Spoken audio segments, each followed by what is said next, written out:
In the world of medical training, the echoes of an outdated quasi-military approach still reverberate, often manifesting as incivility and maltreatment of medical trainees. While progress has certainly been made, the toll on young doctors remains significant. Our guest today is Dr. Frances Mei Hardin, a practicing otolaryngologist who serves a rural community in Middle Tennessee. She experienced these challenges firsthand during her residency and decided to do something about it. Just 6 months after completing her residency, she founded Rethinking Residency, a valuable resource aimed at supporting and empowering medical trainees. Beyond her clinical work, Dr. Hardin is also the host of the Promising Young Surgeon podcast and also is a writer. In both of these media, she shares her experiences and insights with a broader audience. You can hear Dr. Hardin's fascinating path into medicine story on our sister podcast, RX for Success number 195. Today, we focus on the inflection points that shaped her path and how she's working to transform the landscape of medical education for the better. There are times in our lives that change the way we see the world. Navigating these challenges can take insight, trusted confidants, or even a coach. Let's explore those moments. In this companion podcast to RX for Success, we will discover ways to learn and write our own success stories together. I'm Dr. Dale Waxman, a physician coach with MD Coaches, and this is Life-Changing Moments. So, Frances Mei Hardin, welcome to Life-Changing Moments. Thank you so much for having me. I really appreciate the opportunity. Great to have you. And for those who have not heard the recent RX for Success podcast with my partner, Randy Cook, featuring you, can you just tell us a little bit about where you are geographically and what you do there? Absolutely. So I'm in my third year of practice as an attending. I am a general ENT, and I practice full-time in a solo model, hospital employed, and I'm in Middle Tennessee. One thing I picked up when I watched a couple of your podcast episodes, because they're all video, this one's audio. I note that you pick up some information from your guests that are about personal interests, and I love that, and I'm going to start doing that myself in this podcast. So you're my inaugural person to help with that. So what are some of your personal interests? Yeah, so I do have a golden doodle. His name is Beignet, like the donut, like, the New Orleans delicacy. Yeah. And he's an English cream guy. So really, I do a lot with him. Like, we go for long walks. We watch Netflix together. He's definitely very close to my heart. And in terms of kind of some interesting hobbies I've picked up recently, I have actually been making this concerted effort to really revisit the things that made me happy when I was younger. And one of those things is actually Rubik's cubing. Because when I was in high school at the Illinois Math and Science Academy, it's a boarding school, but what was so funny and what I loved about my high school experience is that, like, the quote unquote cool kids, the popular kids, they were the ones who could solve a 2x2, 3x3, 4x4, and 5x5 Rubik's Cube. I've even heard of the 6x6. And that was what kind of got you street cred back then.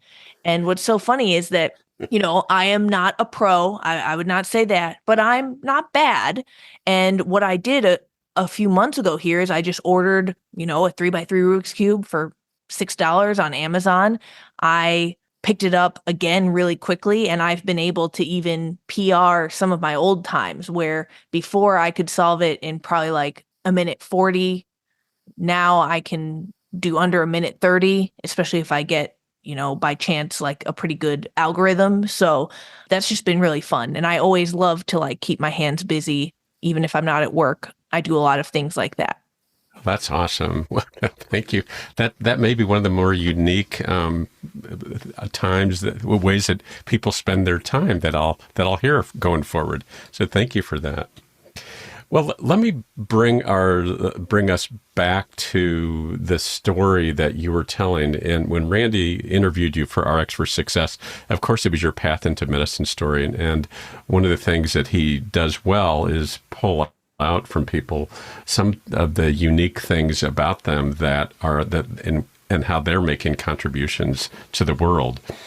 What emerged for you during your residency training was a awareness raising personally about incivility and bullying during residency. And to be sure, during the podcast, you said you had excellent teachers. It wasn't everybody doing this, but it was clearly enough of it that it created an impact on both what you were aware of, but also what you experienced.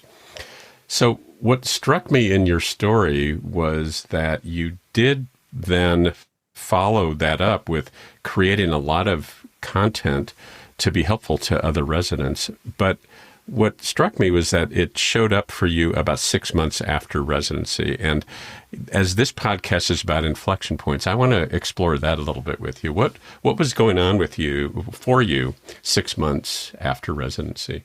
Yeah, that's a great question. And, I definitely think that you are cutting to the heart of it because it's very true. Like, I would say the majority of my 5-year residency experience, it was really marred by the incivility and interpersonal issues, kind of unprofessional behavior at many levels. And when I graduated and I left to take my attending job, that had me in a really challenging position. Like, I definitely did not feel invigorated for practice. I felt already so burnt out and defeated by the system. Because, that our residency training for most of us is extremely formative. It's during formative years. It's a big commitment, and it will inform the type of surgeon or physician or really practitioner that we're going to be. So I came out, and I will say, of course, as a surgeon and a person who professionally can squash down all their feelings, I just squashed down all my feelings. And, I just focused on building up my new practice, and I was doing that as a solo ENT at the time, brand new practice, new setting. So I focused on work, but I was still very hurt by a lot of what happened. And, that trauma manifested in different ways. What happened for the next 6 months was that, still just slogging through. Like I was making it work. Practice was building up very well, ramping up. But certainly I think internally, I was still carrying a lot of that hurt from training. And I am a very direct person, and I got to just be honest with you because I would never obfuscate this. And I'm never that person who's like in the ivory tower just saying, then I'm just a brilliant, tough cookie. And so then I came up with this idea. That would be inauthentic. And so I will tell you honestly what happened is that because I still carried a lot of that hurt around with me, hadn't processed it well, I still talked about it a fair bit. So like with my husband at home and also with one of my friends who is a DBT expert, a clinical psychologist, I just happened to be talking a lot about this, even like socially, because again, I had not worked through a lot of that pain. So because I was talking about it socially and because I had, really brilliant people in my life, we kind of jointly were able to have these conversations where after a little bit of tincture of time had passed and I knew these brilliant people who were like, okay, well, what could be the next step or what could have been done differently? Like, fine. So you appear to be insistent on continuing to talk about this. So like, let's go back to scenario by scenario. How could that have been handled differently or better by all members involved? Of course, like me included at a lot of those instances. But in dissecting all of that, we actually developed a whole set of, really this host of like helpful resources. And they are authentic because they absolutely do come from this place of like, I've experienced all of this within the past couple years. And it feels even more recent than that. So it does come from this place where I'm close enough to the experience to where I do still feel like we're speaking the same language in a way where even people who have much more experience. They're mid-career, they're later career.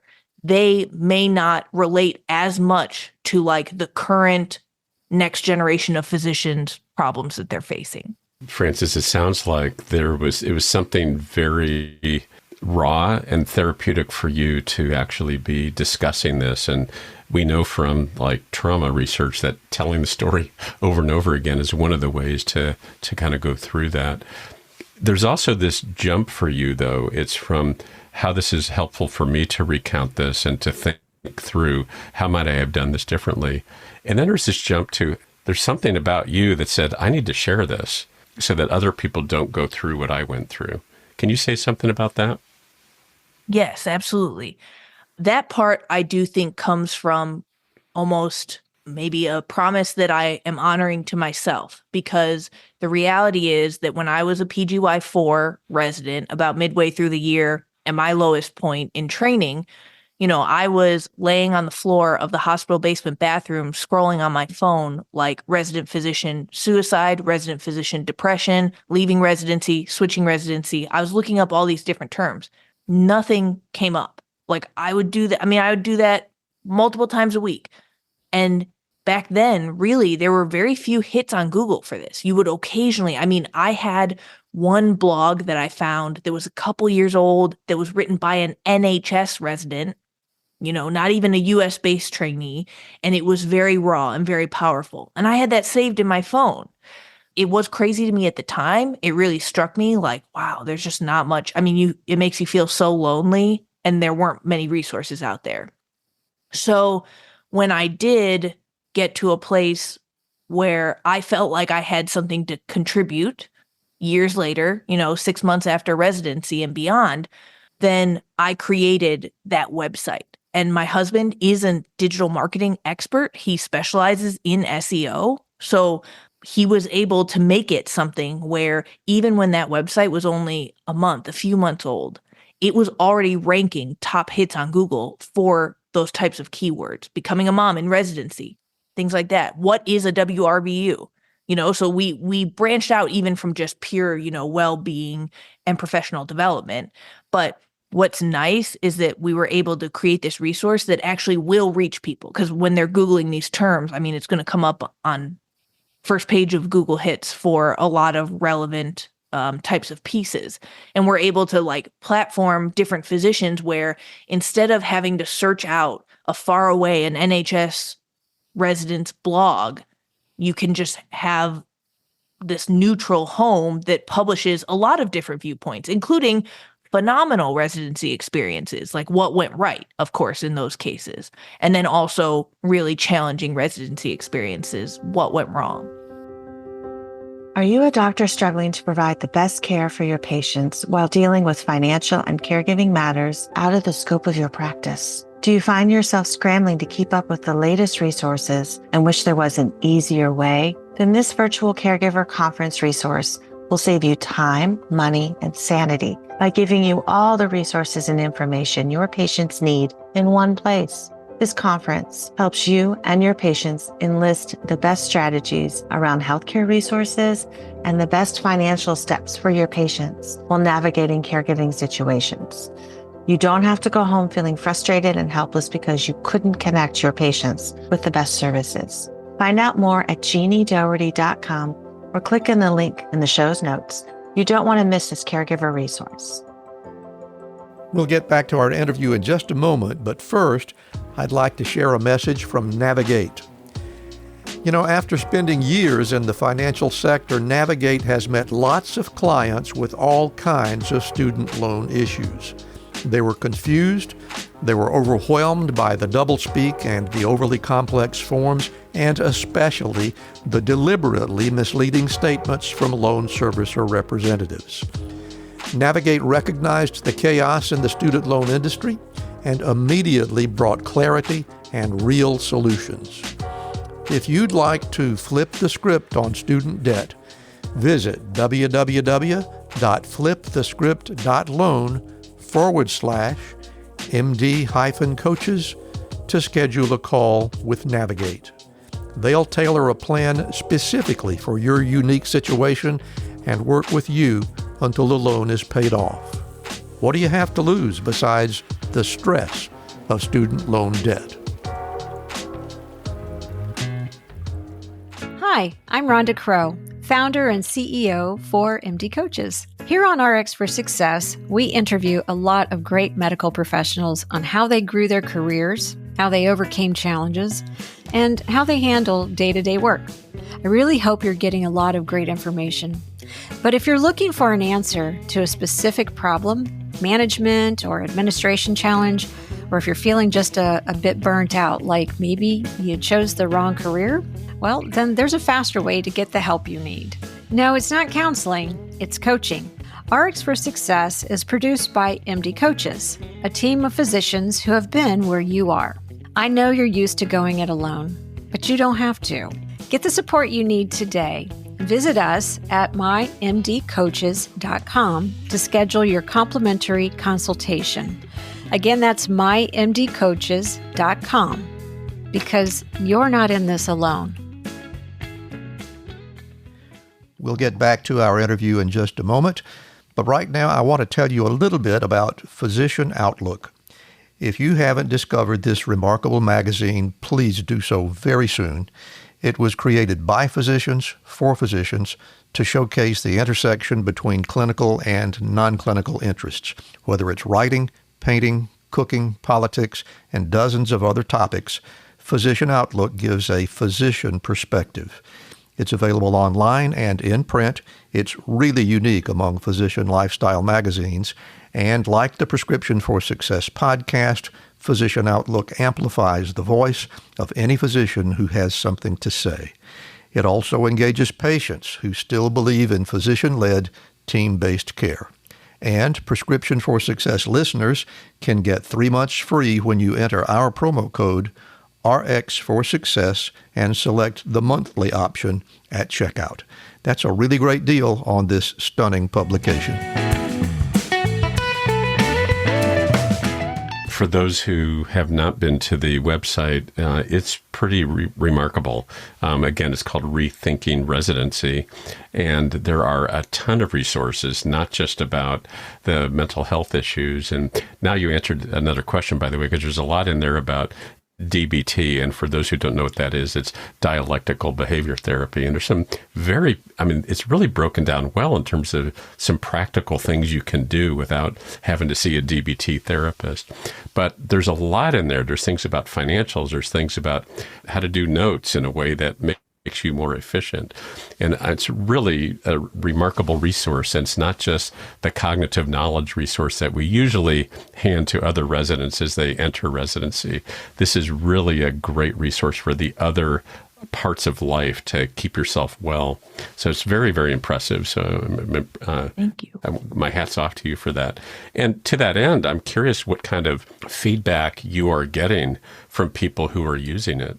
Yeah, the response has been extraordinarily positive. So I'm very grateful for that because, like I said, that part, the creation of the resources, that was a labor of love. That's, a lot of us are driven by this sense. There's a famous Virgil Abloh quote that's like, everything I do is for the 17-year-old version of myself. And so I do think that's that labor of love for me. But we've had hosts of residents, trainees reach out and say, hey, this really helped me. Like I am going through it right now in training and this was really helpful. And I've also had, interestingly, a couple attendings, even beyond early career attendings. Like let's say I've had people reach out beyond the 5-year mark of being out from training and really kindly, share with me, you know what? These resources made me think back to my training. I don't think about it very much, but now I am rethinking it. And I actually think that there's a lot of things that I just kind of squashed down. I suppressed them, and now that these conversations are happening, and the next generation of trainees is hopefully not standing for a lot of what we've tolerated in past decades, they're like, this is interesting. This is making me rethink my own relationship with the career, with my history and training, with myself. Wow. I know that there's some things that I got triggered for me, and my training was coming up on 40 years ago is when it started. And of course, things were different then, but they were not different. There's just the alarming piece is that how much that is still the same. And that's the part that I think you are making some incredible inroads into creating a conversation where we can really be more mindful. By the way, I was thinking of your story about some of the incivility you experienced. And I think you even said this in the RX for Success podcast. There's a lot of wounded healers walking around, and they are just behaving the way that they were treated in a lot of ways. And so there's also some compassion for each other through this as well. I agree with you, but it's scary to think that some of this behavior rhetoric is not even intentional, totally may be habit-based. It is what was modeled for them. We know from the biosocial theory of behavior, that's kind of how it works. And I've seen it. I've seen generations of trainees repeat the same type of rhetoric, that one older surgeon uses, things like that.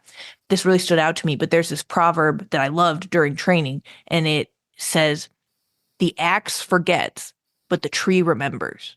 And that is a very, I think, poignant way of describing how I felt a lot during training. And I don't think that I'm alone in that experience. I know that that's not the case because this has resonated with so many people.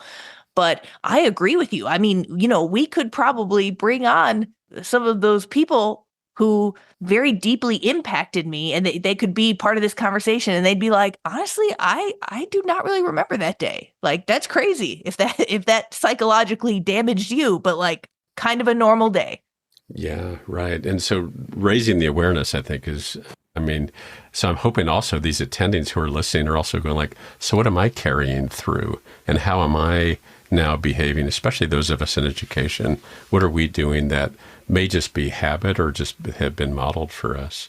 I wanted to ask you, and this may not be an easy question to answer, but if you could change one aspect of the residency training structure, what would it be and why? And there may be more than one, but if you just select one. No, that's a great question. And of course, I have multiple ideas. I have notes, but I think that one thing that specifically impacted us pretty substantially, and so I posed this as kind of a thought experiment for all of us at various levels, in our medical careers. In my program, we were 11 to 12 residents because we were 2-3, 2-3, alternating years for 5 years. And then we had X number of attendings.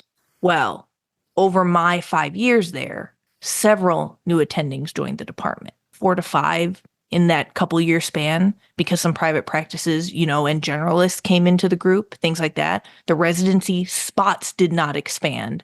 And the expectations, which include that all clinics be covered and all ORs be covered, and that all consults be seen within, 30 minutes, none of those metrics budged.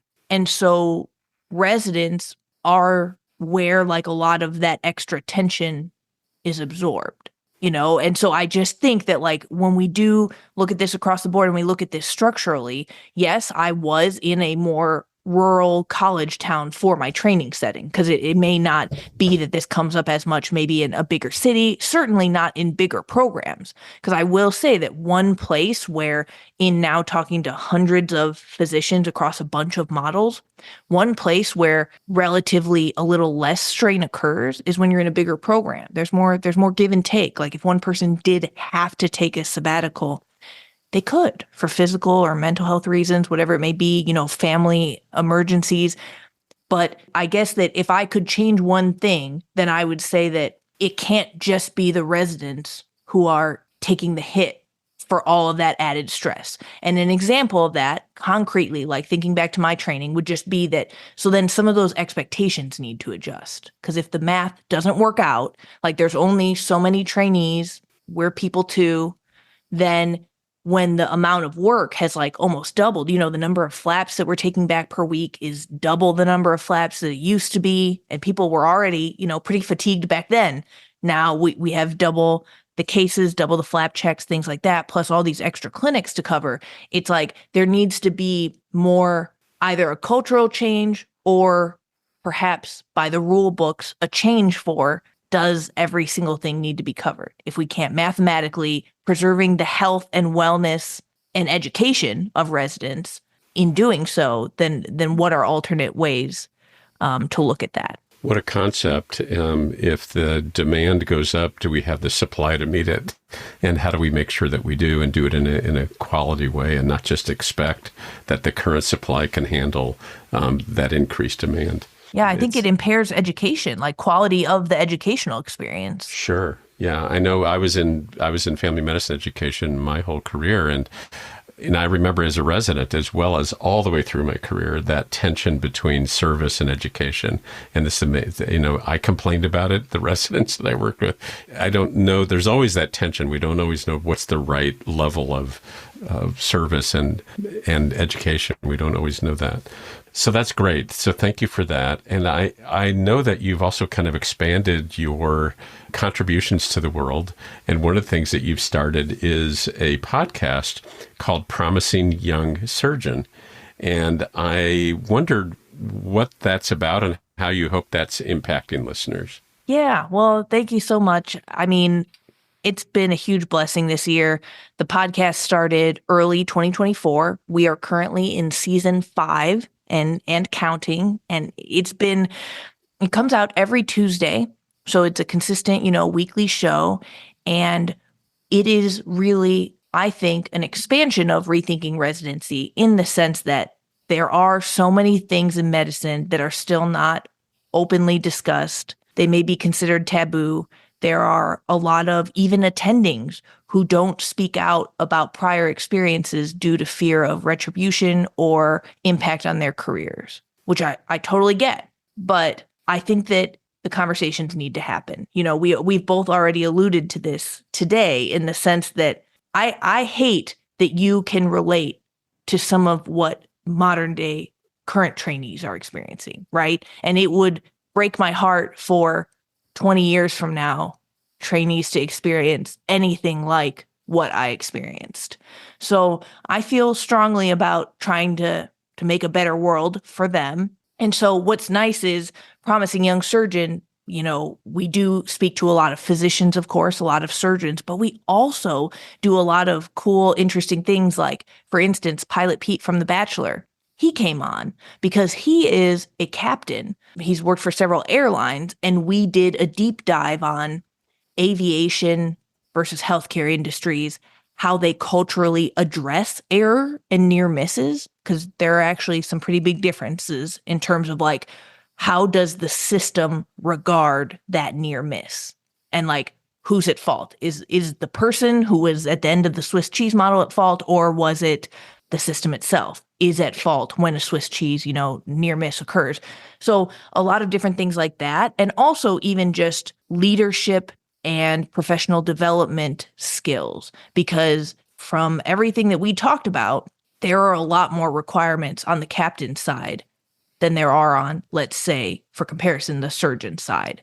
And their jobs are like actually pretty similar from a couple different process points, and certainly the life or death aspect of it, and also the team-based aspect of it, because the captain, gets dressed, they walk into the cockpit. Okay, now you're in charge, and you may have never met another person working on that plane with you before. So how do you have all these processes in place, and how do you have the communication skills to just make it work with a new team? In some bigger centers, surgeons are fortunate to not deal with that as much. But I will say, in my practice experience, it really could be a new team in the OR every time.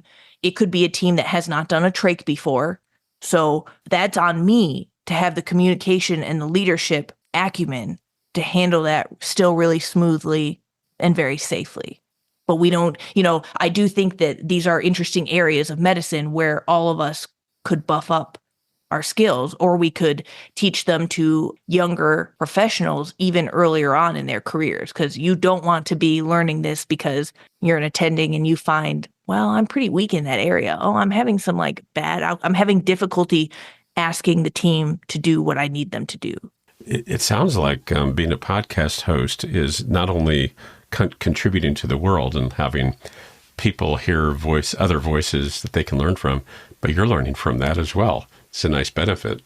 Oh, absolutely. Tons of new ideas from that. And the other thing that I just want to say about a plug for the podcast, and even thinking about the Rethinking Residency resources, is that I wanted to share this Thich Nhat Hanh quote that I really love. And you can tell, of course, I'm definitely a quote person. I love a mantra. I love a quote that really can stick with you. But I I engage in advocacy for institutional change. Education, like graduate medical education, systematic changes and things like that. But of course, that can move very slowly. And so part of what does light a fire under me is, well, what about the resident who's living it right now? Even if we make some nips and tucks or changes at the ACGME level, how long will it take to actually implement those and for it to trickle down to every program? Some programs are more progressive than others, right? Like we know not everyone's on like this equal footing. So at the end of the day, what I ended up with is just finding if I can get resources to people today that they can use this evening and tomorrow at the hospital, that is one area where immediate change can occur. So this is the Thich Nhat Hanh quote. It's from Mindfulness, Compassion, and Conflict Resolution passages, and it's about when your house is on fire.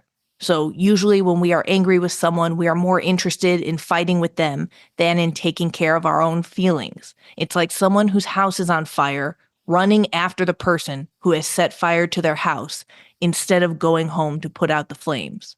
If we don't go home to take care of our anger, our whole house will burn down. But if we can pause for a moment, we have a chance to acknowledge our anger, embrace it, and look deeply to see its true roots.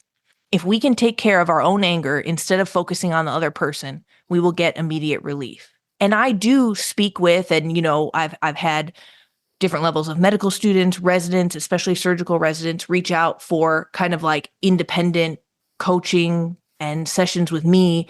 And a lot of it is this extreme anger at a team member. It's at a co-resident. It's at an attending. This attending was rude. This other service was hostile on the phone about a consult. Like it is so much anger at the system and at all these people we have to work with in the hospital.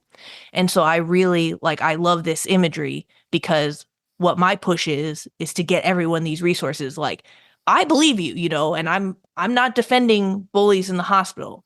Definitely far from that. But at the end of the day, we can't change them, right? We can change ourselves. And it's a very visceral type of imagery for me. Like I was that person where my house was burning down and I was like running around, trying to chase down people who had set my house on fire. Well, guess what? The house is burning down. So I can't emphasize that enough to even help people get more perspective about some of these hospital-based interpersonal issues. And to that end, Frances, on your website, there's a lot of resources for people who go there about self-care taking so that they can manage through and self-regulate the DBT stuff, for example, about self-regulating that anger. That's awesome. Thank you for that. I am imagining that listeners like me are wondering something, and that wondering is, you mentioned that you're a solo practitioner. You are a podcast host of a weekly podcast, and I know something about what that's involved with. And you are also running a website. And you also mentioned before we started this recording that you're working on becoming an author. And so I'm guessing a lot of people are wondering, how are you doing all of that? And you're still smiling and still self-care taking while also caring for others. So say something about how you're managing all that. Yeah, well, I really appreciate it. You do make it sound very glamorous when you kindly put it like that. And of course, it's not that glamorous. And social media is the highlight reel, because if I do get to do a cool talk or kind of dress up for a conference, that's the highlight reel on social media. Because like you said, yeah, a weekly podcast is a fair bit of work. That's just hard work, sitting in my sweats, thinking really hard, doing literature searches, preparing for that type of stuff. Of course, preparing for clinic and cases. I think that at the end of the day, I'm a believer that you can have it all, just usually not all at once.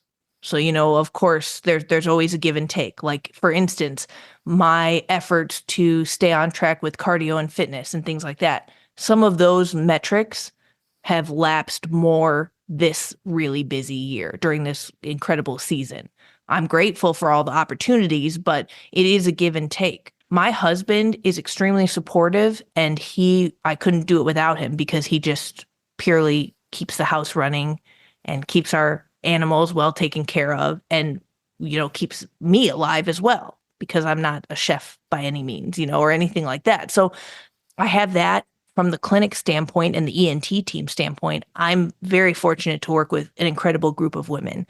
So yes, like solo practice in ENT, it's not a walk in the park, but I have a great audiologist. We have a phenomenal team. A lot of those women, we've worked together for, a couple of years now. They are very engaged and involved and help me so that all of us jointly take great care of patients. So I think that piece cannot be underestimated, because I don't feel like marooned alone on an island trying to take care of some of our like very complex or safety net type of patients. That's a very real thing that we deal with in this patient population. So yeah, I guess really I'm fortunate. I'm fortunate to have the support of other people to where I can outsource a lot of other parts of my life to be able to make room for these things this year. Yeah. And it also, I just want to point out, you also have a lot of self-awareness to recognize that you can do it all, but you don't have to do it all at the same time. A lot of people, especially physicians, don't necessarily see it that way. And so they're trying to accomplish all of it. And then there's a toll for that. And I think with that self-awareness that you have, you can, balance and say, okay, there's a little bit too much of this right now. I need to cut back over here. So I really appreciate you sharing that. Well, thank you. I've come a long way, because I know if you met me a decade ago, you'd be like, this cat has no self-awareness. And so I do think that that's a good thing, because it shows that we all have that capacity. Like, someone with almost the least self-awareness in the world can really, with effort, get to a place where now I have some. Yeah. And I would like more, in fact. Yeah. Thank you for that. I always like to ask my guests, is there anything that I have not asked you about that you feel listeners would want to know around the topics that we've been talking about today? Well, I would love, if it's okay, I do have one more quote I'd like to share. Sure. This one is as it relates to really the journey to becoming a physician writer, which yes, that's been a big part of my past almost 2 years now. But it's a famous Ray Bradbury quote from Day at Night. And I'll go ahead and read that, but I will just preface it by saying the reason that I love this, and one of the reasons why I've loved really like pursuing more of these artistic ventures, is because as a doctor and everything that it took for me to become a doctor, ego is often a big part of that. That's definitely true for me. I see that it is true for more people than just myself.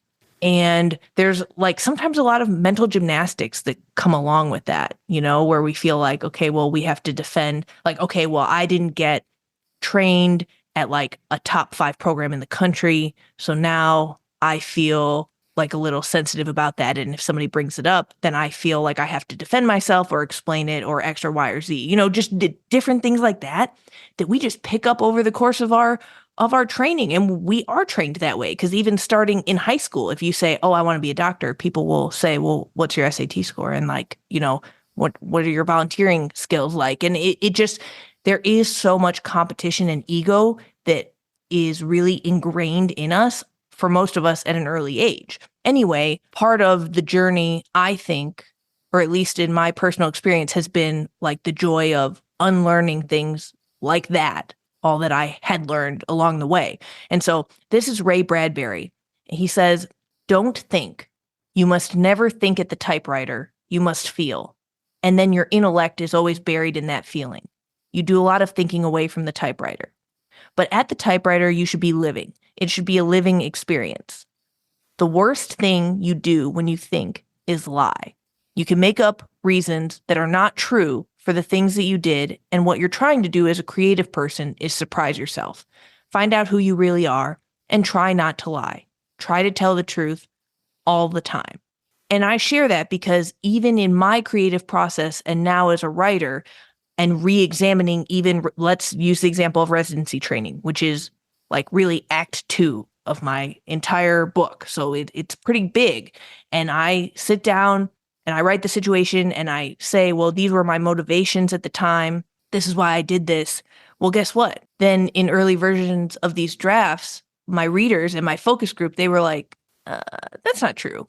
You weren't really like that. Like, you can say that you were like that and that was your motivation for behaving that way. But I can just tell you, having been there, that wasn't you. It was this. Whether you're ready to hear it or not, it was something different from what you're ascribing it to. And of course, it does take, I think, a lot of willing engagement and humility to be able to hear that. But if you want to be a person who like really knows themselves, then I think like looking some of these things in the face is very important. Wow, very wise words from you. I'm very impressed. I think if I had to summarize what I'm taking away from our conversation is your willingness to dive deep into self-discovery in many different ways, and then the output as a result of that. So I've learned this about me, and here's what I can share with you through the website, through the podcast, and through your memoirs are just amazing. And I really appreciate you for bringing yourself to the world and all the lessons that you're learning and inspiring others to do the same. So Dr. Frances Mei Hardin, thank you again for being on Life-Changing Moments. Thank you so much. Thank you for tuning in to Life-Changing Moments. If you enjoyed this episode, please be sure to rate us 5 stars and leave a review. Doing so helps our podcast reach more listeners. Have something to share? We'd love to hear your thoughts. Visit the MD Coaches community on Facebook groups. This dynamic virtual space is a place to continue discussion about life-changing moments and perhaps share some life-changing moments of your own. Join the conversation today.